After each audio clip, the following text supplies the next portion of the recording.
Hello and welcome. My name is Joshua, and in this video we'll be looking at mindfulness as a form of meditational practice. A number of years ago, my son was introduced to mindful practice by another tradition, and he asked me if it was a beginning practice or an easy practice. And I said, well, no, the mindfulness practice is a practice you do for your entire life. And you've been doing mindfulness practices as far as taking care of your own health and fitness, as far as business and marriage and other choices that you make are mindfulness choices. Most of the time, people don't formalize or practice mindfulness in a traditional way, and part of the encouragement in a meditational life is to include mindfulness in all the decisions that you make. Some preliminary practices in mindfulness training is to count your breath. And you can do this anywhere. It doesn't cost you anything. And after you do is sit back, be quiet, and start counting your breaths. Normal breath cycles are about 16 breaths per minute. So you want to try and slow that down to maybe 10 breaths a minute. And you want to count your breaths up to about 100 if you can focus that long. If you can count your breath through 100 at 10 breaths a minute, that gives you some very interesting visits with yourself because of all the things you can't pay attention to while doing this meditational practice. In Thailand, the Theravadins have you do slow walks, lifting up your foot very slowly and then stepping down slowly. You want to take about 10 or 15 seconds for each step. And you want to do this for about 20 steps in one direction and turn around and come back. And this gives you an opportunity to, one, find out where your feet are, and to feel the floor, and to feel the movement, and to pay attention to the balance that you need to pay attention to when you're doing these practices. And because balance is, again, a mindfulness meditational practice, and balance is included in many yoga postures as well as martial arts and any other kind of traditional sports, especially professional sports. Balance is something people spend hours and hours on to perfect their balance to a point of extreme carefulness. For ordinary people, mindfulness could be part of your nutritional choices that you make.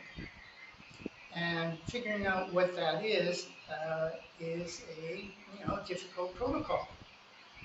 In the United States, you're encouraged to eat 3 meals a day and eat lots of food. And this particular diet is mostly unhealthy because you eat too much and too often. And eventually you notice that because you weigh 50 pounds more than you should and you can't get out of your chair. So mindfulness is noticing when your nutrition is not convenient for your personal well-being and quality of life. There are a number of different kinds of diets and strategies. The Atkins diet seems to be a perennially good idea. Basically, lower your carbohydrates, eat fats and proteins and lots of vegetables. Uh, I remember reading a survey in the early 1970s by really all the important people at Harvard and Stanford and Chicago and National Institute of Health. And what they said is, no matter what food you think about, somebody doesn't like it for a number of reasons. So if you decide to take all these people's advice, you won't eat anything at all. Well, this is not a good way to work your diet. What they propose is if you eat a little bit of a lot of different foods, you'll probably be better off.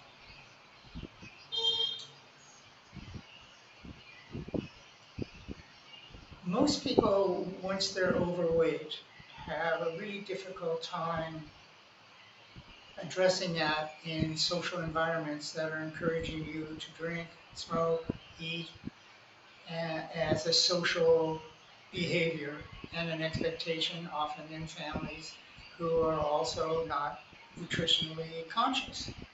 And fighting against this, I found, is almost as much of a problem as dealing with your own weight issues. Um, Again, my family was unhealthy in the extreme, and when I didn't follow that protocol, they criticized that a lot. They kept encouraging me, well, you need to eat more, and uh, I didn't follow that because when I got married at 20, I looked at all of the fathers and all of the uncles, and they were all between 40 and 50, and they were all 40 and 50 pounds overweight. And at 20 years old, I decided I didn't want to look like these people when I was 40 years old. And I certainly didn't look like them when I was 40 years old. But that was a conscious choice I made early on in my life. Also, I was physically fit. I'm a little fellow. I'm only 5'4". I weigh about 130 pounds. I was the smallest guy in school, but I was a tough little guy. And I'm not sure where that came from. I had short arms and legs, and it probably is the reason for my shortness. My body, normal body, should be 5'8" or 9", but my legs are short. The argument there is I probably didn't eat enough protein. I ate too much salad, too many salads, and I didn't have enough protein as a younger person. But I've been small all my life. That didn't mean that I couldn't be healthy or couldn't be strong. And that was also a lifestyle choice that was inconsistent with other social values that were true at the time. This we're talking about the 1950s. But once I established a physical fitness lifestyle choice, it basically continued on into all of my life. In fact, I've run marathons and climbed mountains. And what those choices made for me is quality of life in my later years. Um, at 80 years old, I still have a pretty active life. And I started doing good exercises and paying attention to my diet, certainly uh, concerned about what I might be like at 80. And I started doing this when I was 50 and 60 years old by just keeping up my running and other physical activities. Um, and now that I'm 80, I still think that physical fitness is important to have a quality of life in my 90s and maybe earlier 90s. And I feel that that is important just for my own self, not because I'm doing this for others. I'm doing it because I want to be able to walk upstairs and go buy shopping and clean house and travel when I want to and have the physical fitness to be able to do so. Now, if you mentioned that you're an 80-year-old fellow, in your lifespan, in that time, have you discovered that one pattern of eating is perhaps more beneficial than another? Absolutely. Certainly when I was younger, there was a certain diet expectation within the Western culture that you, again, eat 3 meals a day and you eat bread and you drink milk and these were all very considered very healthy things as far as the diet is concerned. But as I got older, I realized, well, I can't drink milk because it bothers my system. There's other things I was uncomfortable about eating. Oddly, I was uncomfortable about eating meat. And I think it was more of an ethical issue. Um, and I think that that influences me significantly in the fact that I would, in fact, eat meat when I went out with others. It wasn't a meditational concern. It wasn't a karmic issue. It wasn't something that I was embarrassed about. I just didn't feel like bringing it home and cooking itself. I didn't like the smell of cooking meat. And I didn't like the taste of meat. I liked whatever meat I had. I liked it mixed up with a lot of rice or eggs or other things. I wanted it to be in very small portions mixed with other things. But now that I've gotten older, there is blood sugar issues that I have to be very careful about. And I had to change my diet significantly insofar as I have to stay away from sugars. Now, I probably didn't have good sugar tolerance for the last 50 years or so, but I just kind of ground my way through it and decided that it wasn't an issue, when in fact it probably was influence on my physical health. Although I was still healthier and more fit and more physically active than the average person, I think if I had figured out the sugar issue 30 or 40 years ago, I think I would have had a better quality of life. Okay. So I guess the takeaway from that then is that being part of mindfulness, I guess you take cues from your body. You listen to your body and you respond accordingly. Oh, yes, in mindfulness, you will notice that your body is often smarter than you are. And listening to your body and listening to premonitions that you might have as far as concerns about what you're doing or what you may be doing, these things are a part of mindfulness training. And often your body just kind of knows better. In, um, in the Tibetan practices, there are different yogis and different people who, let's say, pay attention to your body in different ways. And one of the people um, drew, one of the lamas drew an eye in my hand, in each of my hands. And he says, and I asked him about that, and he says, well, this is how you see how to work on people. It's not with your ordinary eyes, it's your hands see differently than what your eyes see. He did the same thing on my feet, and what that was a mindfulness clue in your feet actually can take you out of trouble if it looks like it might be happening, and it keeps you away from trouble spots that you might not be paying attention to. So mindfulness basically can and should extend all the way to your hands and feet. So the drawing of the eye on the palms of the hand, is that more a metaphor to remind you that your hands are also sensitive in the same, well, not necessarily the same way that your eyes are, in a different way, of course, but you perceive through your hands, you're mindful through your hands as well? Like, is it a metaphor? I guess that's the question I'm asking. I think it's more of an argument that your present mind, your idea of presence includes the rest of your body. It's not just what you're thinking or what you're fantasizing or what your expectations might be. It's the fact that your conscious mind and your body physical awareness is integrated into a single perspective.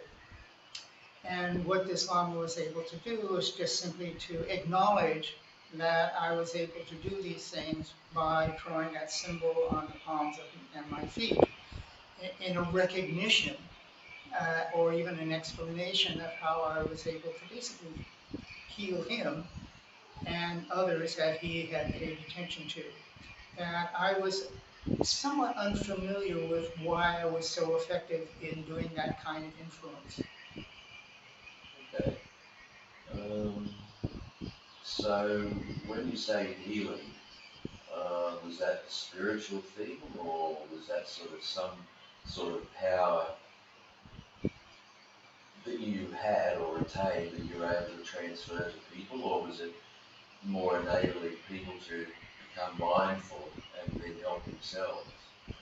Uh, that's actually probably a good explanation. The problem with accessing someone's decision making is that it's almost always hidden in the darkness of their own personas. And often it would take me a half hour to actually get them in a room so that I could actually talk to them from in a place where they were hiding themselves. And once I was able to uh, access that person's decision making and how he perceived himself, then I was able to guide that person through different choices that are more wholesome choices insofar as paying attention to the rest of his life and how it's influencing his outcomes. But in order to do that, I had to find the other person which is not just seeing them with your eyes, but it's actually being able to visit them in a conscious way. And part of mindfulness is if you can, or you do, extend your awareness to your hands and fingertips, you can stretch that out and move it into larger areas, and eventually you can find other people, which from a psychological point of view, they're very far away. Most people are very hidden within their own personas. And so mindfulness is a way of practicing when you need to do this to access another person's personal space close enough so that you can advise them in choices that they may not be aware of.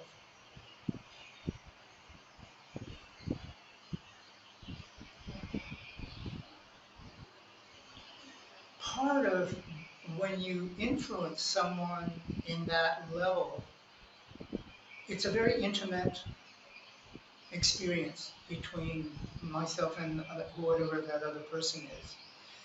And the biggest problem I've had, and the reason I don't do any healing any longer, especially in the West, is the idea of the difference between intimacy and sexuality. Sexuality can be very intimate, but intimacy almost never includes sexuality. There's lots of ways of of exploring intimacy, not only with yourself and others, but intimacy with the food you eat, your exercise, and the movements you make, and how you influence other people just by being in the room.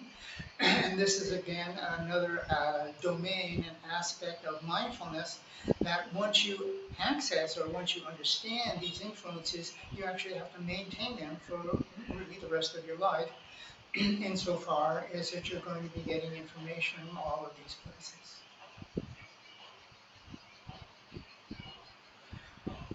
My friend here, Matt Smith, is from Australia, and he's the one that's my technical friend and as well as friend, and I want to thank him for paying attention to this kind of information. This ends this video. I want to thank you for lasting this long. If you like this video, please press a like and subscribe if you like. It's also important that all of these videos are, for the most part, independent of one another and deal with a very specific topic. And you can look at these videos in any order you wish, and they're all, let's say, time independent. They're not sequential. You don't learn one before another. You actually don't have to learn all of them at once as you proceed through a normal meditation spiritual life. So thank you again, and Sarvan Mangal.